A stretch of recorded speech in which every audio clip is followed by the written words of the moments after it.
નવરાત્રિનું પર્વ આજથી શરૂ થયેલું છે અને કહેવામાં આવ્યું છે કે ઉત્સવ પ્રિયા માનવા, કે આપણને આવા ઉત્સવો ગમે છે કારણ કે એમાંથી આપણા સંસ્કાર વધે છે, આપણા જીવનમાં ભક્તિભાવ વધે છે, ધર્મ ભાવના વધે છે અને સંસ્કારની પ્રાપ્તિ પણ થાય છે. ઉત્સવ એટલે આ નવરાત્રિનો ઉત્સવ એટલે માતાજીના પર્વ આપણે ગણીએ છીએ. જો આપણે એના ભક્તિભાવપૂર્વક એના ગુણગાન ગાઈને આ ભક્તિ ઉજવીએ તો એ દેવ પણ રાજી થાય, શક્તિ પણ રાજી થાય, ભગવાન પણ રાજી થાય.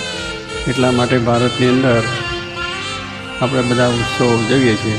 નવરાત્રિનું વ્રત એ સારું, સ્વચ્છ છે, પવિત્ર છે. કારણ કે એવા ઉત્સવો બધા આપણે જન્માષ્ટમી, રામનવમી, આપણા બધા જે ઉત્સવો છે, બેસતા વરસ છે, બધા ઘણા ઉત્સવો આપણે ઉજવીએ છીએ, દસરા છે, એ બધા ઉત્સવો પવિત્ર છે. શાસ્ત્રોમાં એનો વાત કરેલી. પણ આપણી સંસ્કૃતિ આપણે ક્યાં જઈ રહ્યા છે એ આજે વિચાર કરવાનો. ભલે બધું કરીએ છીએ પણ આપણા જે મૂલ્યો છે એ મૂલ્યો તમે સાચવો.